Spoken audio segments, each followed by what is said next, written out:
Hello friends, welcome back to my channel Rinu Makwana makeover. आज मैं आपको सिखाने वाली हूँ ये ब्यूटीफुल सा कार्निवल मेकअप लुक और इतना फ्लॉलेस बेस भी बनाना सिखाऊंगी कि किस तरीके से आप इतना फ्लॉलेस बेस बना सकते हो। तो चलिए वीडियो को स्टार्ट करते हैं। तो सबसे पहले हमें फेस को क्लीन करना होता है। तो फेस क्लीन करने के लिए मैं यूज़ कर रही हूँ क्लिनजिंग वाइप्स, जो कि है स्विस ब्यूटी के। मैं जो भी प्रोडक्ट यूज़ कर रही हूँ उनके सबके लिंक मैंने डिस्क्रिप्शन बॉक्स में डाल दिए हैं।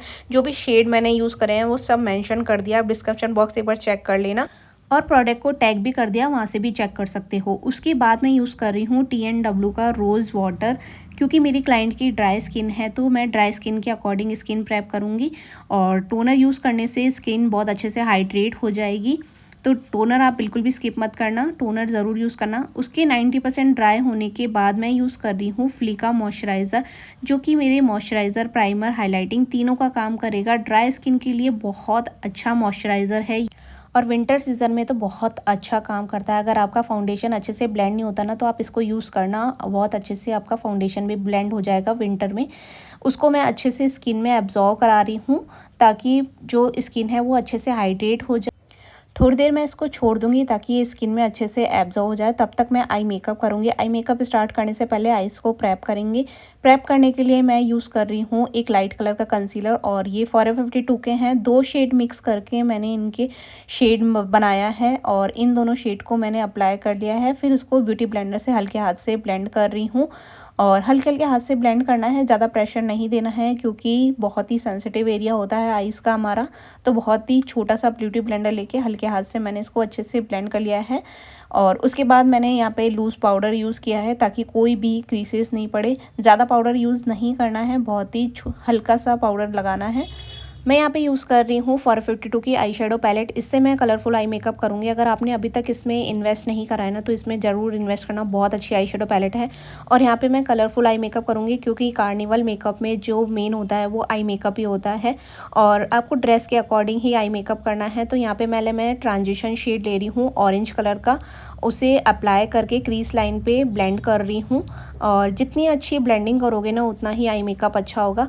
उसके बाद मैं एक पिंक शेड ले रही हूँ, जिसे इनर कॉर्नर से लेके उसे पूरी आई बॉल पे अप्लाई करूँगी। जो बाकी एरिया बच गया था उस पर मैं अच्छे से अप्लाई करूँगी। फिर इन दोनों शेड को अच्छे से ब्लेंड करूँगी ताकि कोई भी हार्श लाइंस वगैरह विजिबल ना हो, क्योंकि आई मेकअप में जितनी अच्छी ब्लेंडिंग करते हैं ना, उतना ही आई मेकअप अच्छा लगता है। तो ब्लेंडिंग आपको अच्छी करनी है।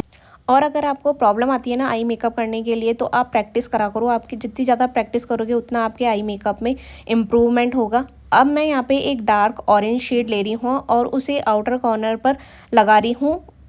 और फिर बाद में मैं इसको ब्लेंड करूँगी, क्योंकि मुझे थोड़ी सी डेप्थ देनी है अपने आई मेकअप में। तो जब भी हम डेप्थ देते हैं ना, तो थोड़ा डार्क शेड इनर कॉर्नर पर अप्लाई कर लेते हैं। उसके बाद मैं एक लाइट शेड लूँगी वाइट कलर का और उसे अपने इनर कॉर्नर पर लगा रही हूँ। इससे हमारा आई मेकअप और ज़्यादा इन्हेंस हो जाएंगे और थोड़ी आईज़ जो है वो भी बड़ी लगेंगी। जब इनर कॉर्नर पर हम थोड़े लाइट शेड अप्लाई करते हैं ना, तो उससे हमारी आईज़ बड़ी लगने लग जाती है। अब मैं इन शेड्स को अच्छे से ब्लेंड कर रही हूँ और ब्लेंडिंग परफेक्ट होनी चाहिए, तभी आपका आई मेकअप अच्छा लगेगा। ऐसे नहीं लगना चाहिए कि आपने एक के बाद एक शेड लगा दिए हैं। तो यहाँ पर मैं अच्छे से ब्लेंड कर रही हूँ अब इन शेड को।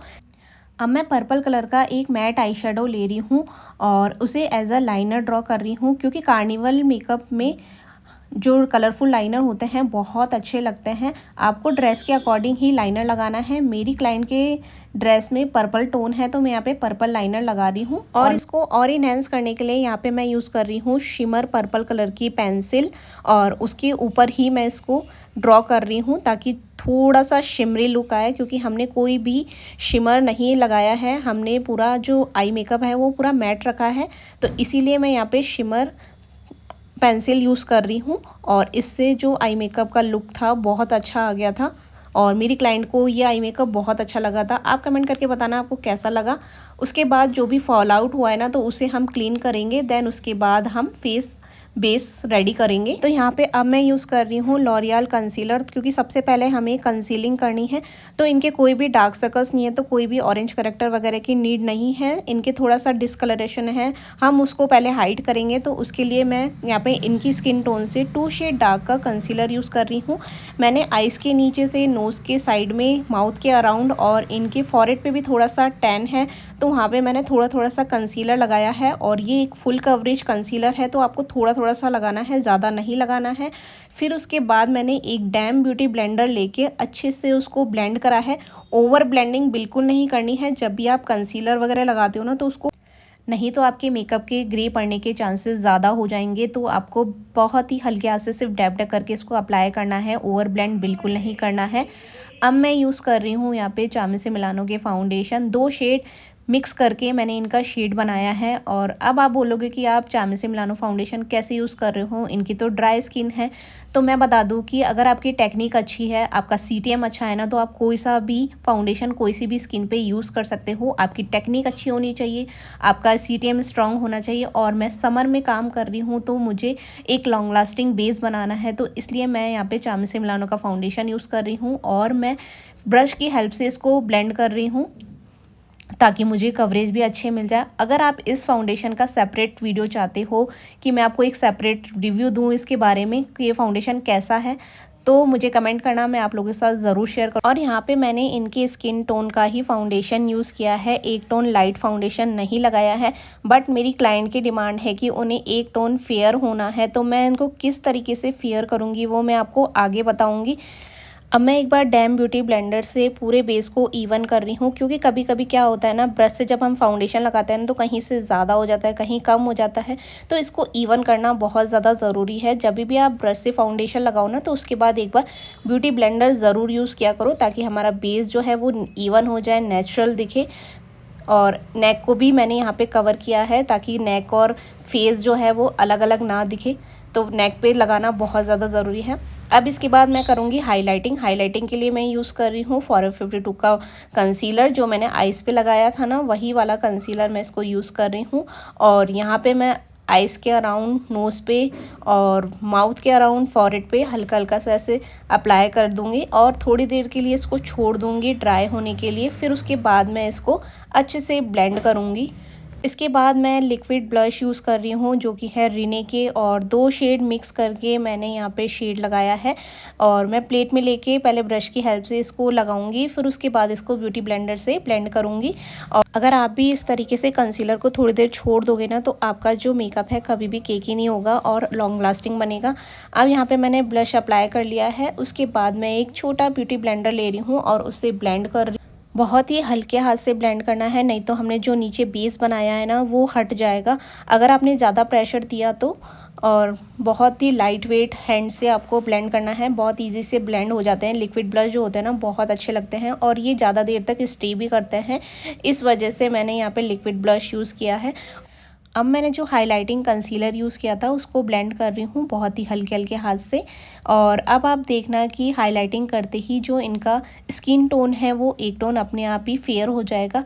तो मैं हमेशा इसी टेक्निक को यूज़ करती हूँ, कभी भी फाउंडेशन फेयर नहीं लेती, फाउंडेशन हमेशा उनकी स्किन टोन का ही यूज़ करती हूँ और हाईलाइटिंग थोड़ी सी अच्छे से करती हूँ, जिसकी वजह से उनका जो स्किन टोन है अपने आप ही फेयर हो जाता है। आप भी इस टेक्निक को यूज़ किया करो, कभी भी फाउंडेशन को लाइट मत यूज़ किया करो, वरना मेकअप जो है बहुत ज़्यादा वाइट लगने लग जाएगा। इसीलिए मैं हमेशा स्किन टोन का ही फाउंडेशन यूज़ करती हूँ और इस तरीके से थोड़ी सी हाइलाइटिंग अच्छे से कर लेती हूँ, जिससे उनका जो स्किन टोन है वो अपने आप ही लाइट हो जाता है। तो आप भी इसी टेक्निक को यूज़ करना आगे जब भी आपको आपकी क्लाइंट को फेयर होना है तो। और आप देख सकते हो हाईलाइटिंग करने से बहुत अच्छा इफेक्ट भी आता है, तो हमेशा हाईलाइटिंग अच्छे से किया करो। मेरा बेस कंप्लीट हो गया है, अब इसको करेंगे लॉक। लॉक करने के लिए मैं यूज़ कर रही हूँ आई मैजिक का लूज़ पाउडर। और सबसे पहले हम अंडर आई के नीचे से ही सेट करते हैं, तो उसके लिए पहले मैंने जो बेस है उसको फिर से एक बार इवन किया है, फिर डैब डैब करके अच्छे से लॉक किया है। इस तरीके से लॉक करने से क्या होता है ना, हमारा जो मेकअप है बहुत लॉन्ग लास्टिंग होता है और कोई भी क्रीसेस भी नहीं पड़ती हैं। तो सबसे पहले आप अंडर आई के यहाँ से ही लॉक किया करो और पहले इवन किया करो ब्यूटी ब्लेंडर से, देन उसके बाद इसको लॉक किया करो थोड़ा सा डैब डैब करके। उसके बाद पूरे बेस को लॉक कर लिया है अच्छे से। और ये लूज़ पाउडर भी बहुत अच्छा है, मेरी क्लाइंट का फीडबैक भी आया था, इनका जो मेकअप था ना बहुत लॉन्ग लास्टिंग रहा, बहुत देर तक स्टे किया था। तो डेफिनेटली आप इसको ट्राई करना, और अफोर्डेबल भी है, ज़्यादा महंगा भी नहीं है। और इसके बाद हमने अच्छे से मेकअप को लॉक कर लिया है। मेकअप को लॉक करना बहुत ज़्यादा ज़रूरी है, चाहे ड्राई स्किन हो चाहे ऑयली स्किन हो। अब इसके बाद मैं यूज़ कर रही हूँ पाउडर ब्लश। पाउडर ब्लश के लिए फॉरेवर 52 की पैलेट ली है और 2 शेड को मिक्स करके मैं इनको लगा रही हूँ। मैं हमेशा मिक्स मैच करके ही शेड अप्लाई करती हूँ, कभी भी एक शेड नहीं लगाती हूँ। और ये वाली पैलेट आपको कहीं से भी मिले ना तो आप इसको डेफ़िनेटली परचेज़ करना, बहुत अच्छी पैलेट है। और ऑनलाइन तो ये हमेशा आउट ऑफ स्टॉक ही रहती है, तो ऑफलाइन अगर आपको कहीं से भी मिलती है ना तो इसको डेफ़िनेटली बाय करना, बहुत अच्छी है। थोड़ी सी एक्सपेंसिव है बट वर्थ इट है। उसके बाद मैं यहाँ पे हल्की हल्की सी कॉन्टोर का इफ़ेक्ट दे रही हूँ, क्योंकि इनको कॉन्टोर की बिल्कुल भी नीड नहीं है। बस मैं थोड़ा सा ब्रॉन्जी इफ़ेक्ट देने के लिए हल्की हल्की सी कॉन्टोर कर रही हूँ, वैसे ज़्यादा नीड नहीं है। अगर आपको नीड नहीं होती तो आप मत करो, बट हल्का सा इफ़ेक्ट देता है ना तो बहुत अच्छा लगता है। उसके बाद मैं इस पूरे बेस को सेट करूँगी। सेट करने के लिए यूज़ कर रही हूँ यूरोप गर्ल का मेकअप फिक्सर। ये फिक्सर भी बहुत अच्छा है, मेरा फेवरेट है। मैं पर्सनली भी यूज़ करती हूँ और अपने क्लाइंट पे भी इसको यूज़ करती हूँ। बहुत अच्छे से आपके मेकअप को सेट कर देता है। विंटर समर में ऑल स्किन टाइप है, हर किसी पे यूज़ कर सकते हो, बहुत अच्छा है। इसके 90% ड्राई होने के बाद मैं यूज़ कर रही हूँ यहाँ पे हाइलाइटर। और हाइलाइटर के लिए मैं फॉरेवर 52 की ही पैलेट यूज़ कर रही हूँ और मैं 2-3 शेड मिक्स करके हाइलाइटर लगा रही हूँ। मैं कभी भी एक शेड नहीं लगाती हूँ, ब्लश हो, हाइलाइटर हो या फिर लिपस्टिक हो, उनके 2-3 शेड मिक्स करके ही हमेशा अप्लाई करती हूँ। और यहाँ पे मैं फ्लफ़ी ब्रश की हेल्प से लगा रही हूँ। मैं कभी भी फ़ैन ब्रश यूज़ नहीं करती हाइलाइटर लगाने के लिए, उससे इतना अच्छा इफ़ेक्ट नहीं आता, बट इससे जब लगाती हूँ ना तो बहुत अच्छा इफ़ेक्ट आता है। और इसके बाद मैं मस्कारा यूज़ कर रही हूँ मेबलिन का।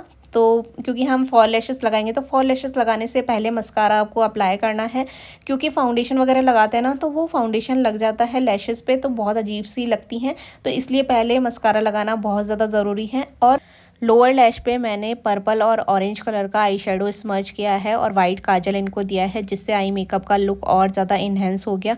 मेरे फ़ोन की बैटरी लो गई थी, जिस वजह से फ़ोन बंद हो गया था तो वो रिकॉर्ड नहीं हो पाई क्लिप। और इनकी सेंसिटिव आइज़ है बहुत ज़्यादा, जिसकी वजह से बार बार पानी आ रहा था आँखों में, तो इनको बहुत ज़्यादा प्रॉब्लम हो रही थी।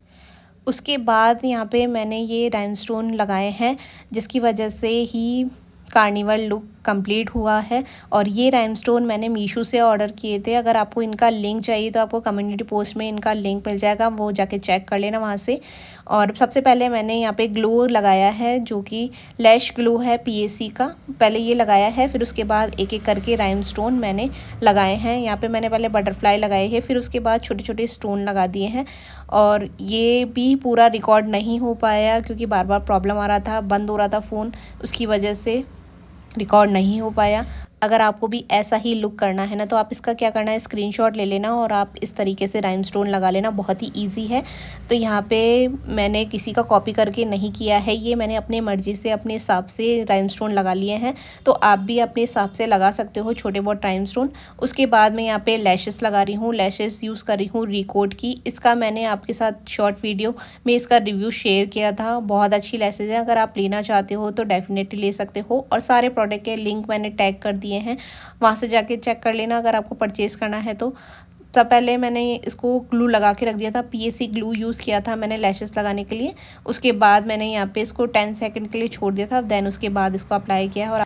और यहाँ पे दोनों आइज़ पे लैशेस लग चुकी है और लैशेस लगाने के बाद आप देख सकते हो आई मेकअप कितना अच्छा लग रहा है, लुक इन्हेंस हो जाता है। लैश और लेंस हमारे आई मेकअप को चेंज कर देती है, तो आप अपने क्लाइंट को ज़रूर सजेस्ट किया करो कि लैश और लेंस ज़रूर वेयर कराएं, बट अगर वो कंफर्टेबल नहीं है तो आप उन्हें फोर्स नहीं कर सकते। अब यहाँ पे सिर्फ फाइनल पार्ट बचा है जो कि है लिपस्टिक का। तो लिपस्टिक लगाने से पहले मैं यहाँ पे लिप लाइन करूँगी। लिप लाइनर के लिए करेक्टर कॉस्मेटिक का लिप लाइनर यूज़ किया है।